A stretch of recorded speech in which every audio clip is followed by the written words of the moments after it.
राजस्थान की भाषा, बोलियां एवं साहित्य। तो राजस्थान की क्षेत्रीय, एक मिनट पहले मैं ले लेता हूँ पेन, उसके बाद में देखते हैं। हाँ देखिए, क्षेत्रीय बोलियां, राजस्थान की क्षेत्रीय बोलियां। तो राजस्थान की राजभाषा, राष्ट्रीय भाषा अपनी कोई नहीं है, राजभाषा हिंदी है। हिंदी की जो लिपि है वो देवनागरी है। कौन सी लिपि है? देवनागरी।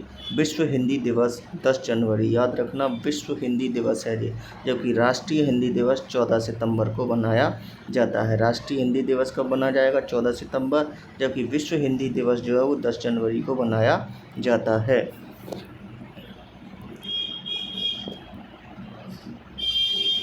अब हम अपनी बात करते हैं राजस्थान की। तो राजस्थान की भी राजभाषा जो है वो कौन सी है? हिंदी है। राजस्थानी नहीं है, राजभाषा जो है हिंदी ही है अपनी राजस्थान की। जबकि राजस्थान की मानक भाषा राजस्थानी मानी जाती है, जिसे मारवाड़ी ही कहते हैं। इसको क्या है? मारवाड़ी, मारवाड़ी भी बोलते हैं, इसको ध्यान रखना। यहाँ मारवाड़ी भी आ जाए तो मारवाड़ी भी है, जबकि दूसरी मानक भाषा मेवाड़ी मानी जाती है। राजस्थानी भाषा की जो लिपि है उसे मुड़िया या महाजनी, महाजनी इसलिए क्योंकि व्यापारियों के द्वारा इसका सर्वाधिक उपयोग किया जाता है। मुड़िया इसलिए क्योंकि इसके अक्षरों को थोड़ा मोड़ कर लिखा जाता है। महाजनी या मुड़िया जो लिपि थी उसके खोजकर्ता टोडरमल थे। कौन थे? टोडरमल। राजस्थानी राजभाषा दिवस, राजस्थानी राजभाषा दिवस 21 फरवरी वेरी मोस्ट है। 21 फरवरी है राजस्थानी भाषा दिवस, याद रखने वाली बात है ये। अब आ जाइए आप, राजस्थानी भाषा एक असंवैधानिक भाषा है। क्यों?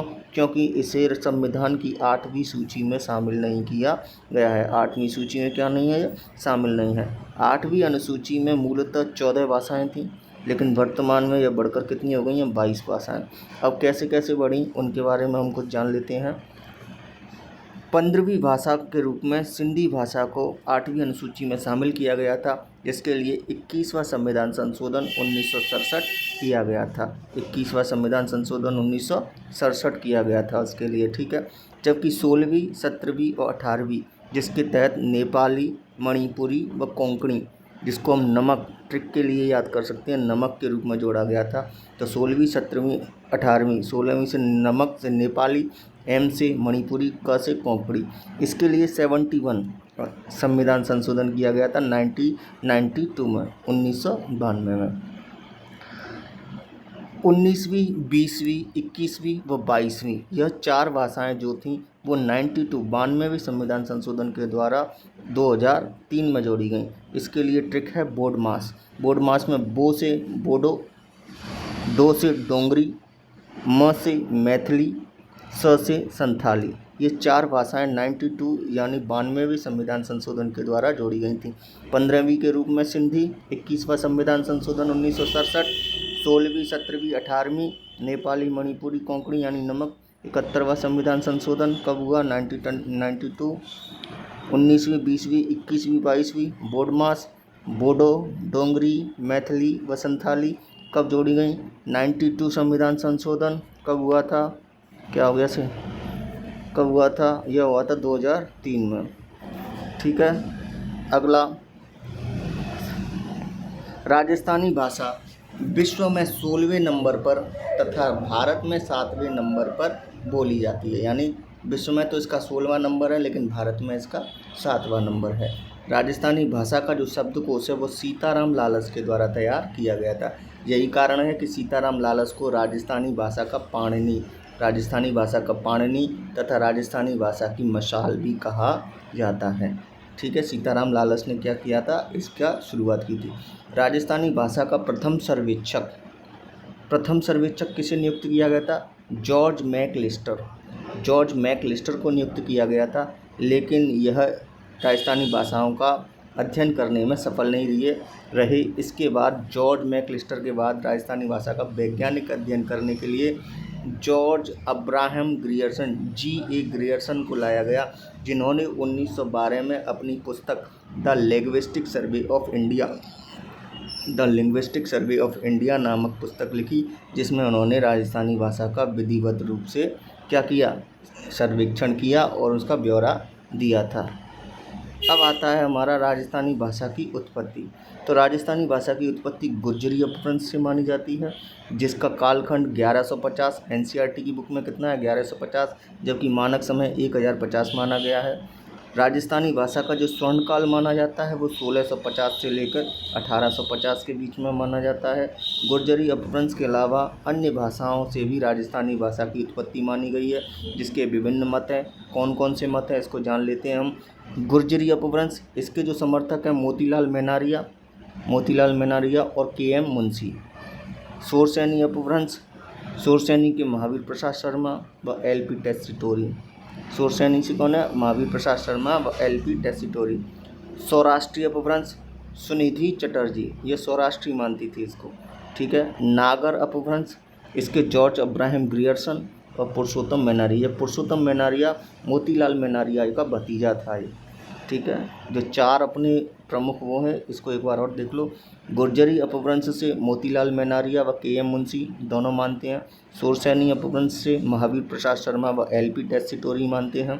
सौराष्ट्रीय अपभ्रंश सुनिधि चटर्जी मानती हैं, जबकि नागरी अपभ्रंश से उत्पत्ति जॉर्ज अब्राहम ग्रियर्सन और पुरुषोत्तम मेनारिया मानते हैं। अब बात करते हैं राजस्थानी भाषा का कालखंड, कब से कब तक क्या क्या कहा गया। तो 1050 या फिर 1150 से लेकर 1450 तक, यानी कुल 300 साल इसको गुर्जरी अपभ्रंश के रूप में पढ़ा गया, यानी गुर्जरी भाषा का राजस्थानी पर प्रभाव था। इसे गुर्जरी अपभ्रंश कालखंड कहते हैं।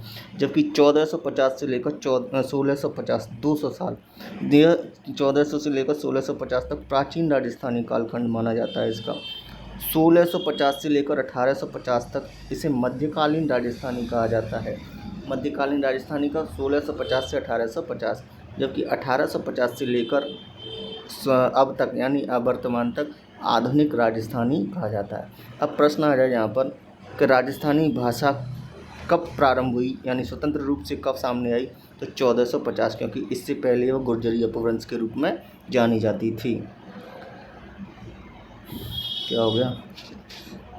प्रश्न आता है कि राजस्थानी भाषा को मरुवाड़ी या मरुभाषा के रूप में सबसे पहले कौन लेके आया था। तो उद्योतन सूरी ने अपने ग्रंथ कुवलय माला, कौन सा ग्रंथ है इनका? कुवलय माला। उद्योतन सूरी ने कुवलय माला में राजस्थानी भाषा के लिए मरुवाणी या मरुभाषा, जिसे मारवाड़ी भी कहते हैं, किया था 778 ईस्वी 778 ईस्वी में। कुवलय माला में भारत की कुल 18 भाषाओं का वर्णन है, यानी उद्योतन सूरी की जो ग्रंथ है कुवलय माला, उसमें कुल 18 भाषाओं का अध्ययन है भारत की में। मारवाड़ी शब्द का प्रयोग 16वीं में राजस्थानी भाषा के लिए दो प्रमुख ग्रंथों में मिलता है, यानी मारवाड़ी भाषा जो राजस्थानी भाषा के लिए प्रयुक्त की गई थी उसका वर्णन दो ग्रंथों में मिलता है। पहला है आईन अकबरी। आईन अकबरी किसकी है? अबुल फजल की। और दूसरी है कुशलनाभ पिंगल शिरोमणि की है। इन दोनों में ही राजस्थानी भाषा के लिए मारवाड़ी शब्द का उपयोग किया गया था। कब? 16वीं शताब्दी में। राजस्थानी शब्द का प्रयोग 1912 में पहली बार जॉर्ज अब्राहम ग्रियर्सन ने अपनी पुस्तक the linguistic survey of India में किया था। कुछ प्रश्न है। राजस्थानी भाषा की प्रथम रचना, राजस्थान भाषा की प्रथम रचना भारतेश्वर बाहुबली घोर, याद रखना प्रथम रचना घोर। कब है यह? 1168। ब्रजसेन सूरी की रचना है जी। किसकी है? ब्रजसेन सूरी की। जबकि सबंतोलेख तारीखों के साथ राजस्थानी भाषा की प्रथम रचना, यह भी भारतेश्वर बाहुबली रास, इसमें रास लगा है, यानी इसमें तारीख लिखी हुई है। यह कब आई थी? 1184 में शीलभद्र सूरी के द्वारा लिखी है। राजस्थानी भाषा का प्रथम 12मासी ग्रंथ, 12मासी का मतलब है जिसमें 12 महीना की जानकारी दी गई है, उसका नाम है नेमिनाथ का 12मासा। नेमिनाथ का 12मासा पालण जी की पालणसी की यह रचना है, ठीक है। तीनों अलग अलग हैं। प्रथम रचना भारतेश्वर बाहुबली घोर 1168, लेखक ब्रजसेन सूरी।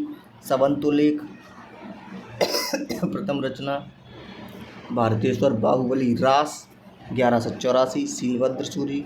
राजस्थानी भाषा का प्रथम 12मासा ग्रंथ नेमिनाथ 12मासा किसकी लेखनी है? यह पालण सी की लेखनी है, ठीक है। अगला आता है आपका राजस्थानी भाषा का प्रथम नाटक केसर विलास। प्रथम नाटक केसर विलास। प्रथम उपन्यास कनक सुंदरी। प्रथम कहानी विश्रांत प्रवास। पहला नाटक केसर विलास कब 1900। प्रथम उपन्यास कनक सुंदरी 1903। प्रथम कहानी विश्रांत प्रवास 1904। इन तीनों के ही लेखक किसको माना जाता है? शिवचंद्र भारती। इन तीनों के ही रचयिता कौन है? शिवचंद्र भारती। पहला नाटक, पहला उपन्यास और पहला कहानी केसर विलास, कनक सुंदरी, विश्रांत प्रवास। ठीक है। शिवचंद्र भारती की अन्य प्रमुख रचनाएं फटका जंजाल, मोतियों की कंठी, बुढ़ापा की सगाई। यह भी मोस्ट है, इसको भी याद रखना है। राजस्थान में रचित हिंदी भाषा का प्रथम उपन्यास कौन सा है? अबलाओं का इंसाफ। ये हिंदी में लिखा गया था लेकिन राजस्थान में रचित है। यह अंबिका दत्त व्यास के द्वारा लिखा गया था। राजस्थान भाषा की प्रथम फिल्म नजराना। कौन सी फिल्म है? नजराना है थी पहली पिक्चर।